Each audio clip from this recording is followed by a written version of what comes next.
Machiegni kendo nyakwaru mga jwang' chendo en ratil wadhi mbele gi weche manyien.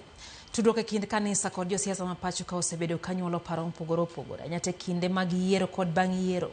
Yiero mokalo jatend piny Kenya William Ruto nobolore ka kanise gino mane omiyo thoth kanise nonyiso geno kuom singo mane omiyo jo Kenya. Kata kamano tok yiero moko kuom gi osebedo kaseyo kitelo makoro gineno ka moko timo nyaka mos kuom chung' margi e kinde mag yiero. Dibed ni duond jodolo nyiso ne kanisa yuang' kiling'ling e wi chung' margi mar siro Ruto e yiero mokalo. My report. Tudruok e kind kanisa kod josiasa e pacho ka osebedo machiegni anyate kinde mag siasa ka paro mopogore opogore medo nyuolore ni to dibed ni josiasa tiyo gi jodolo e go siasa kendo chopo ajenda maggi ka moko kuom kanisni bende iseyo kuom riwo lwedo kit jotelo moko ma bang'e to duogo tiyo gi agoko ataro mar geno margi. Nonro nyiso ni 85% mar oganda jo Kenya gin jokristo. Ranyisi ni jokristo ni kod kwan mathoth mar oganda gino ma osebedo kalombo wang' josiasa ka moko kuom jodolo to donjo e nyaka obadho mar yudo mit bilie mondo mi gichiw gweth margi. E yiero mokale higa mar 2022 kweth mar Kenya Kwanza noyiengore korka kanisni kendo keto jotend kanise yie kodgi ni gin ema noyiergi gi Nyasaye. Negi thoro dhi e kanisni kendo golo chiwo mabup kendo kata mana wende be negi olo kanyakla gi jokristo ranyisi ni negi nie twech achiel. Contrary to the stories being peddled around that there will be job losses, there will be additional cost of living, those are just people who are speculators. Let me assure the country that we have already made the right decisions on ensuring that we have a predictable platform on how to run our economy. Matin ne higni ariyo bang' yiero maduong'. Tend Kenya Kwanza osebedo katiyo ataro gi singo mane gimiyo oganda jo Kenya. Ka okenge moko bende ikawo gi piny owacho. Kata mana tok chik.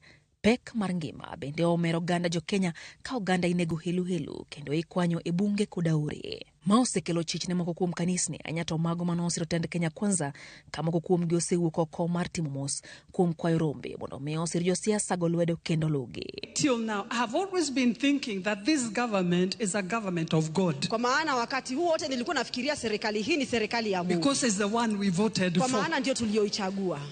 To our embarrassment. Lakini kwa aibu yetu. It's a government of fight. This is not the government of God. It is not. We shall know them by their fruit. Ne watu wa Bishop Gordon Odongo mar kanisa mar Evangelistic Miracle Church, Bishop okwayo jodolo mondo mi kik mien chilo tij dolo kendo miluor altar kaka owinjore. Ndiki mi bojo nabi mondo ting' weche mag rieko kako ndike malaka riyo kari abiriyo. Wawe donje siasa. Sami donje siasa value ni dhi rumo. Jodolo mancho donje siasa e thurwa ka. Ng'eny gi ndhathgi olwar. Ja siasa will use you bro tiyo kodi to ka agenda ni osechopo. Odhi dampi. Osiemo wang' jodolo mathoro donjore gi josiasa kendo keto ng'eruok ka yiero josiasa magisiro lwedo. Owacho ni kanisa en mar ji duto kendo jodolo winjo rwako oganda duto maromre ka kode ochung' margi kisiasa. Jodolo onego chunga kati gin jothik ma kata ka jasiasa moro obiro iri intim tich Nyasaye nikech wan jotich Nyasaye. Kanisa iluongo ni kar lemo.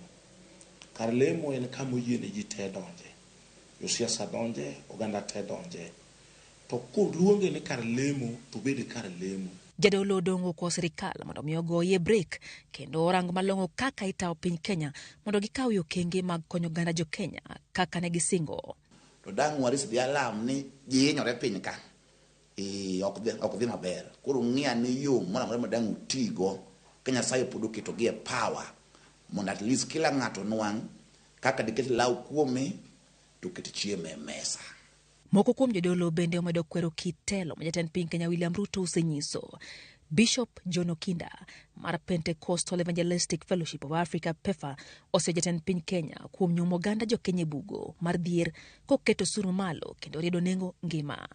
Kutokana na afisi yako na wataalamu wako, muangalie njia ambayo inaweza kuleta sehemu ya ushuru iwe ni sehemu ambayo Wanakenya wanaweza kuibeba kwa wakati huu. Okinda onyiso Ruto ni odhimos emeto marusuru mar konyo helni mapachoka dongore kowacho ni mae na chiel kuom yore mag bero chui mapachoka to ok mayo ganda kabende oseo mokalo kitokuma mar thieth mar SHA mawacho ni sani osemedo midhiero ne oganda jo Kenya. Katika bima ya afya pia kuna kilio ya kwamba hata ingawaje tunaama kutoka NHIF tukielekea SHIF, tunaona ya kwamba malipo hayo bado yako juu zaidi na wengine hawawezi kuyamudu. Kinde ma oganda pod geno yiero mamoko e pacho kae, ere kaka owinjo jodolo kod kanise ta chenro mage ma ok odonjruokie gi josiasa to ere chung' mowinjo bed ni gikawo. To ndike Ayub 36:18 ni jodolo mondo tanga soya kendo kik iwe mwandu mondo nyumi richo. Asoya nyalo nyumo ji richo. Kik wandhogo piny. Kech kata mana Judas ma Iskariot sama nokawo pesa. Kidogi ng'iyo ngima ni tuka pesa ngini ngima ne nolal mana gi kanyo. Koro jadolo mabiro kawo pesa e yo marach itiekuri. Kanisa koro kwa mondo mi obed akicha, oti gi roho kar tiyo gi ringruok kendo giwe akwede mar keto ng'ero ke kit oganda ma gilemonegi, kamoloyo to gibed duonda makwedo richo ka ok odewo wang' ng'ato. Lydia Okeyo, Ramogi TV.